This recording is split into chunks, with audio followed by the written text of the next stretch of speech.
হনুমানের মৃত্যু ঘিরে আরামবাগের 4 নম্বর ওয়ার্ডে একেবারে খোল কর্তন ভাড়া করে তার সৎকার করা হলো এবং যাকে বলা যায় একটা আধ্যাত্মিক একটা ভাবনা থেকে হয়তো এটা করা।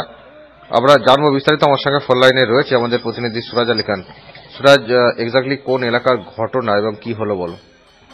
দেখো, আরামবাগ পৌরসভার 4 নম্বর ওয়ার্ডের ঘটনা, এবং যেটা জানা গেছে যে প্রায় 20 থেকে 25টি হনুমান ওই এলাকায় প্রায় সময় ঘোরে, এবং আজকে যেটা জানা গেছে যে সেখানে এক জায়গা থেকে আরেক জায়গায় লাফিয়ে পার হওয়ার সময় নাকি শর্ট সার্কিট হয়েছে, এবং শর্ট সার্কিট হয়ে উপর থেকে পড়ে গিয়েছে রাস্তায়, এবং সেইটা দেখতে পায় এলাকার বাসিন্দারা সহ ব্যবসায়ীরা।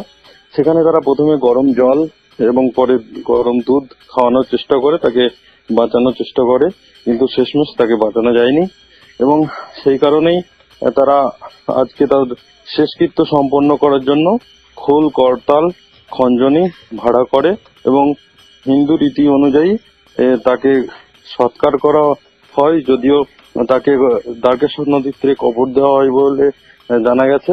এবং ব্যবসায়ীরা এই হনুমানকে নিয়ে তাকে একটা ট্রলি ভাড়া করে সেই ট্রলির মধ্যে তাকে ফুল মালা সব সাজিয়ে সেখানে নিয়ে গিয়ে শেষকৃত্য সম্পন্ন করে একেবারে। এবং সেখানে ভিড় বা জমায়েত কেমন ছিল ভক্তদের? দেখো, এলাকার বাসিন্দারা তারা সকলে মিলে চাঁদা তুলে এই খরচ যোগান দেয়, যে ফুল মালা খোল করতাল খঞ্জনি ভাড়া করতে হয়েছে। সেই ক্ষেত্রে জমায়েত বেশ ভালোই ছিল। দিয়ে পড়ে যাওয়ার পর কি করলো? পড়ে যাওয়ার পর দেখলাম যে হুমানটা উপর থেকে পড়ে গেল। পড়ে যাওয়ার পর আমরা সবাই একটু আজকে গরম জল করলাম, একটু গরম দুধের ব্যবস্থা করলাম, যে হুমানটাকে খাইয়ে যদি বাঁচানো যায়, কিন্তু বাঁচানো গেল না, মারা গেল হুমানটা।